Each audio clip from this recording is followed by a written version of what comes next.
Hello, I'm Sharon, a 26-year-old high school teacher. I've always believed in the quiet magic of everyday life, a belief that seemed to hold true until I met Alex. Our relationship blossomed rapidly, a whirlwind romance that caught me by surprise. When Alex suggested I meet his parents, I anticipated a normal family introduction. However, the reality was far from what I had expected. The day of the meeting was wrapped in an air of nervous anticipation. As a natural redhead, I've always stood out, but I never imagined it would become a point of contention. We arrived at Alex's parents' home, a quaint suburban house with a well-tended garden. Alex, sensing my anxiety, gave my hand a reassuring squeeze. "Don't worry, Sharon. It'll be fine," he said, trying to comfort me. Yet, the moment we entered, I felt like I had stepped onto unwelcoming territory. Mrs. Johnson, Alex's mother, greeted us with a polite but forced smile. Her eyes, however, narrowed slightly as she took in my appearance.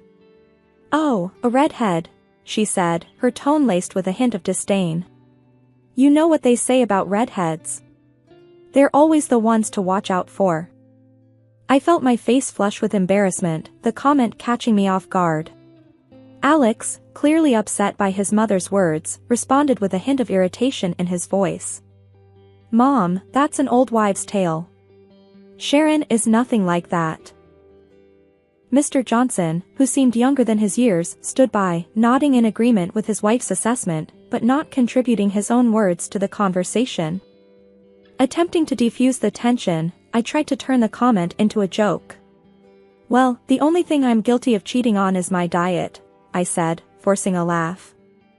However, my attempt at humor fell flat. Mrs. Johnson's expression remained unamused. She turned to Alex, her voice firm and serious. "Alex, she's not right for you. We cannot approve of this." Alex's face grew stern, and he took a step forward, his voice laced with determination. "Mom, Dad, I love Sharon. If you can't accept her, then we'll have to do without your blessing." The rest of the visit passed in a blur of strained politeness and unspoken judgments. As we left, I couldn't shake off the feeling of being unfairly judged and labeled, all because of my hair color. After the unsettling encounter with Alex's parents, we decided to have a small, intimate wedding. It was just us and a few close friends in a little chapel downtown. The absence of Alex's family hung in the air, but we were determined to make the best of our day. On the morning of our wedding, as I was getting ready, my best friend and maid of honor, Sarah, tried to lighten the mood. "Sharon, you look stunning. Alex won't know what hit him," she said with a wink, helping me with the final touches. I smiled, grateful for her support. "Thanks, Sarah. I just wish Alex's parents could see past, well, my hair." Sarah frowned. "Forget about them, Sharon. Today's about you and Alex. It's your love that matters, not their approval." The ceremony was simple yet beautiful. As I walked down the aisle, I saw Alex waiting for me, his eyes brimming with love and emotion. In that moment, all my worries faded away. Alex whispered as I reached him, "You're the most beautiful thing I've ever seen, Sharon." During the vows, Alex held my hands tightly. "Sharon, I may not have my parents here today, but standing with you, I know I have everything I need. You're my family now," he said, his voice cracking with emotion.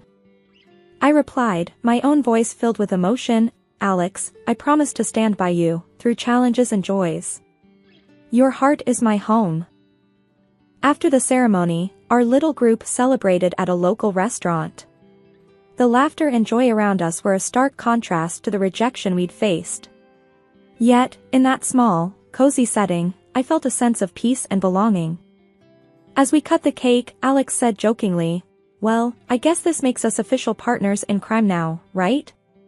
Partners against the world?" I laughed, feeling a surge of happiness and love. "Absolutely, partners against the world." That night, as we returned home, Alex held me close.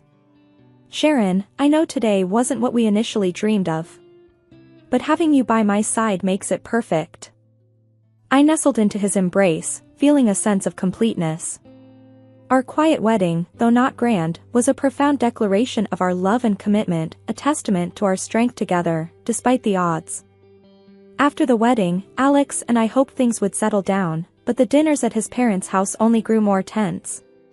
Each visit was like walking on eggshells, with his mother's thinly veiled comments and the forced politeness of his father. One evening, we were sitting around the dinner table with Mr. and Mrs. Johnson and a couple of their friends. The conversation inevitably turned to gossip, and Mrs. Johnson's friend, Mrs. Blake, started a story about a neighbor. And would you believe it? Caught red-handed, cheating with the gardener. And she was a redhead too, Mrs. Blake exclaimed, casting a sly glance my way. I felt my face heat up. Trying to remain composed, I said, "Well, hair color hardly determines someone's character."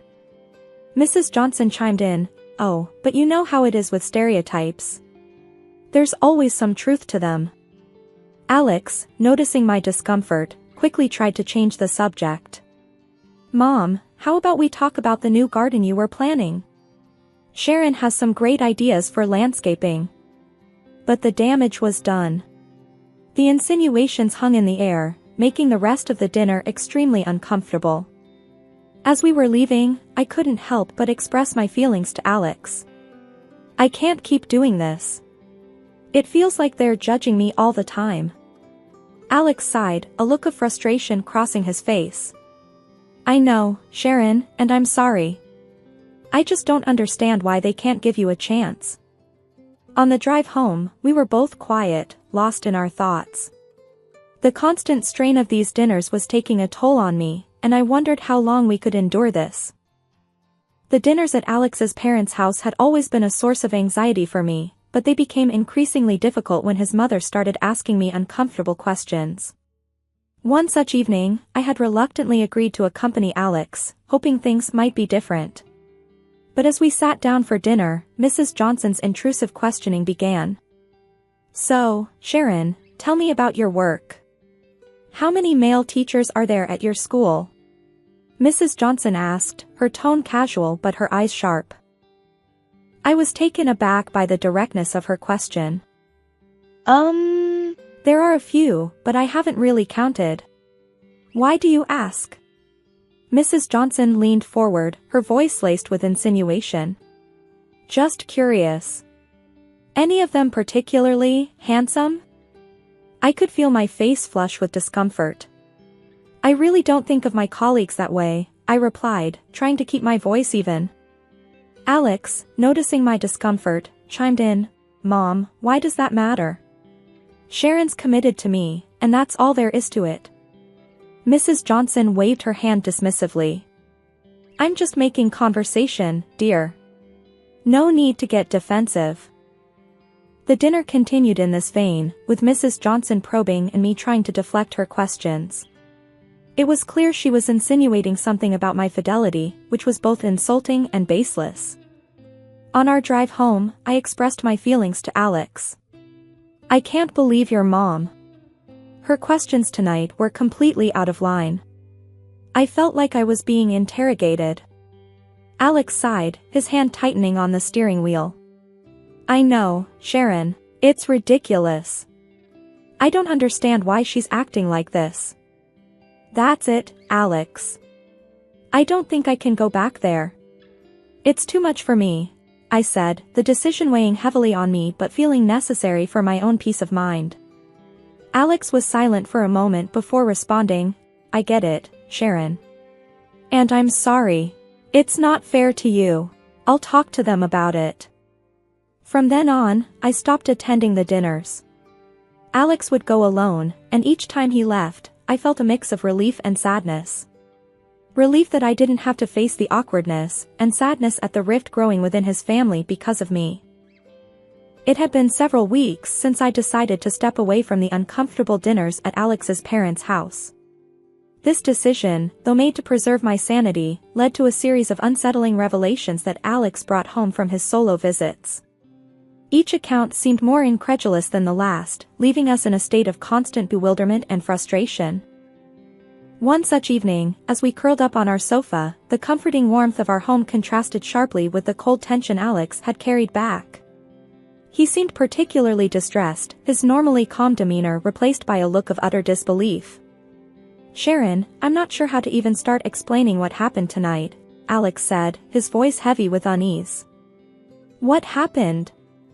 "You look really upset, Alex," I replied, my heart starting to race with worry.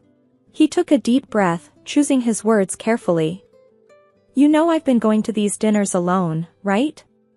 Well, tonight, Mom took it to another level. She had invited several young women over. It wasn't just a friendly gathering, Sharon. It felt like she was setting up dates for me, as if I wasn't already married." I felt a mix of shock and disbelief wash over me. Setting up dates? But why would she do that? Does she not realize we're married and committed to each other? I tried to make sense of it all, Alex continued, his frustration growing. I asked her outright why she was doing this. Her response was simply that she wanted me to keep my options open. As if our marriage was just a temporary arrangement. Options open? I echoed, incredulous. That's absurd, Alex. We took vows. This isn't some casual fling that she can just dismiss.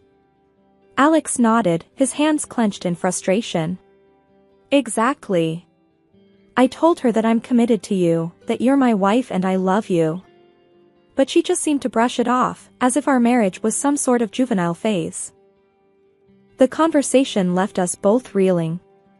The next morning, as I recounted the incident to my friend Sarah over a cup of coffee, her reaction mirrored my own. "That's outrageous, Sharon.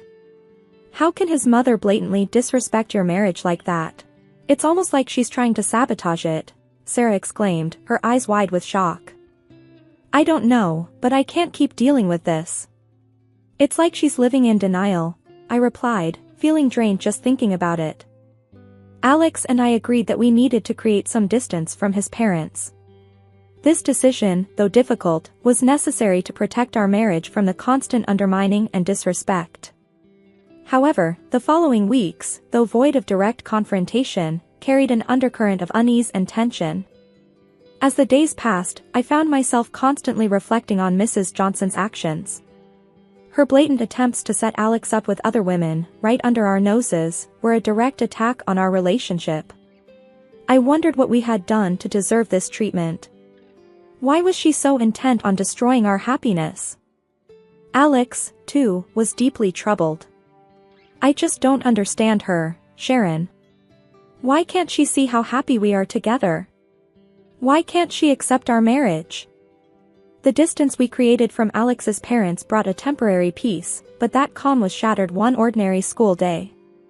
I was in the teacher's lounge when Mr. Davis, the school principal, approached me with a concerned expression.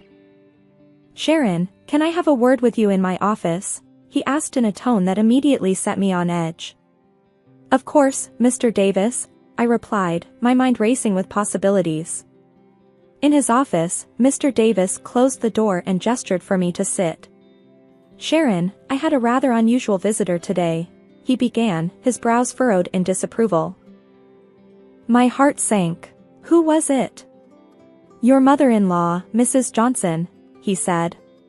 "She was asking some very personal questions about you, your behavior at school, and your interactions with male colleagues." I was stunned into silence. The idea that Mrs. Johnson would go to such lengths was beyond belief. "What did you tell her?" I managed to ask, my voice barely above a whisper. "I told her that your personal life is none of our business as long as it doesn't affect your professional conduct, which, by the way, has always been exemplary," Mr. Davis replied firmly. "But Sharon, I must say, this is highly inappropriate and concerning." Gathering my thoughts, I replied, "I'm so sorry, Mr. Davis. I had no idea she would do something like this. I assure you, there's nothing untoward in my conduct at school." "I know that, Sharon. I just thought you should be aware," he said, offering a sympathetic look. As I left his office, a mixture of embarrassment and anger washed over me. The fact that Mrs. Johnson had the audacity to come to my workplace and question my integrity was outrageous. That evening, I recounted the incident to Alex, who listened in shocked silence. I can't believe she did that. Going to your school? Questioning your professionalism? This is going too far, Sharon, he said, his voice laced with anger. I don't know what she's trying to achieve, I said, feeling a mix of frustration and helplessness. But this is a violation of my privacy and my professional life. Alex reached for my hand, his grip firm. We need to confront her, Sharon. This can't go on. She's crossing every line imaginable. The next day, I called Mrs. Johnson, my hands trembling with a mix of nervousness and anger. The phone rang, and when she answered, I took a deep breath. Mrs. Johnson, I need to talk to you about your visit to my school, I said, trying to keep my voice steady. Oh, Sharon, I was just looking out for my son's best interests, she replied, her tone dismissive. Looking out for Alex by questioning my character at my workplace? That's completely unacceptable, Mrs. Johnson, I retorted, my frustration boiling over. Well, I just needed to make sure that everything was appropriate, she said, her voice cold. Your actions were inappropriate, and I won't tolerate this kind of invasion into my personal and professional life, I said firmly, drawing a line. Months had passed since the school incident with Mrs. Johnson, and Alex and I had begun to find some semblance of normalcy in our lives again. That fragile peace was shattered one evening when Mrs. Johnson unexpectedly appeared at our doorstep, her face twisted into a triumphant smirk. I knew it. I have proof, Sharon, she exclaimed as soon as I opened the door, not even waiting for an invitation to enter. Alex, hearing the commotion, came to the living room. Mom, what are you talking about? What proof? Mrs. Johnson, brandishing a laptop like a weapon, declared, I hired a private detective. I have photos and videos of Sharon. She's been unfaithful, Alex. I felt my heart drop, confusion and disbelief swirling within me. That's ridiculous. I've never been unfaithful, I protested, my voice firm despite the shock. Ignoring my protest, Mrs. Johnson opened her laptop, revealing a series of photos of me sitting in a cafe with a man sporting bright red hair. Look at these, Alex. See for yourself. Alex and I leaned in to look at the photos. After a moment, we couldn't help but burst into laughter, much to Mrs. Johnson's confusion. That's my brother, Mrs. Johnson, I explained between laughs. He's visiting from out of town. Mrs. Johnson's triumphant expression faltered. Your brother? Yes, my brother, I repeated, still chuckling. We both have the same bright red hair, remember? Alex, now frowning, asked to see the videos. As we watched a clip of me and my brother chatting in the cafe, Alex's attention was drawn to something in the background. Wait, rewind that part, he said, pointing at the screen. We all watched as, in the background of the video, an older man and a younger woman were sitting at a nearby table, engaged in a rather intimate moment. The realization hit us all at once. That's Dad? Alex muttered in disbelief. Mrs. Johnson's face went pale as she recognized her husband in the video, kissing a woman who was definitely not her. The room fell into a stunned silence. The evidence Mrs. Johnson had brought to condemn me had inadvertently exposed her own husband's infidelity. Mom, is that Dad? Alex asked again, his voice barely above a whisper. Mrs. Johnson just sat there, speechless, the laptop now forgotten on her lap. That evening, which began with accusations and supposed revelations, ended with a shocking twist that none of us could have predicted. Mrs. Johnson, in her quest to prove my unfaithfulness, had inadvertently uncovered a bitter truth about her own marriage. The night Mrs. Johnson left our house was one we wouldn't forget anytime soon. The living room, where just moments ago she had revealed the photos and videos, felt unnaturally quiet. Alex and I sat there, trying to digest the whirlwind of events. Can you believe it? My dad and Mom's plan backfiring like this? Alex finally broke the silence, a mix of disbelief and sadness in his voice. It's surreal, I replied, still feeling a bit numb. She was so intent on proving me wrong, she didn't see the bigger picture. Alex sighed heavily, looking out the window. I feel like I don't even know my parents anymore. This whole thing, it's just a mess. I nodded in agreement, feeling a pang of empathy for him. I'm sorry, Alex. This must be really hard for you. He turned to face me, his expression softening. You know, in a weird way, I'm grateful for your strength through all this. You could have easily walked away from the drama. I reached out, taking his hand in mine. I wouldn't do that. We're in this together, remember? Over the next few days, Alex's phone was bombarded with calls and messages from his mother. She was frantic, seeking someone to confide in, but Alex wasn't ready to talk. He needed time to process the betrayal and the unraveling of his family. One evening, as we were prepping dinner, Alex brought up the subject again. I spoke to Dad today, he said, chopping vegetables a bit more forcefully than necessary. And, how did that go? I asked, curious yet apprehensive. He admitted everything. Said it had been going on for a while. He's moving out, and they're talking about divorce. Alex's voice was flat, almost detached. That's tough, Alex. I'm sorry you have to go through all this. I reached out to squeeze his arm. He shrugged, a sad smile on his face. It's weird. I'm angry, but also relieved that the truth is out. No more secrets and lies. As the days turned into weeks, the reality of his parents' impending divorce began to sink in. We had many long conversations about trust, honesty, and the complexities of relationships. One night, curled up on the couch, Alex shared his thoughts.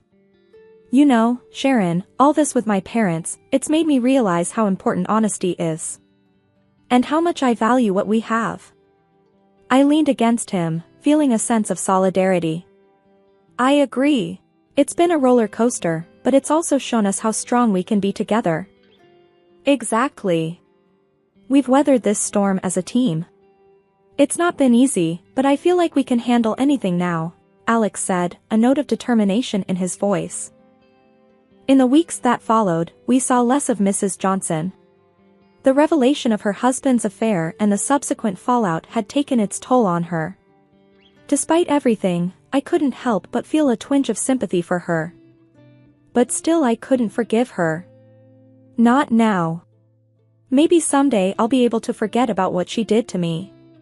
Today, I am completely passionate about my husband, and we are expecting a baby soon. And who knows, he'll probably be as red-haired as me.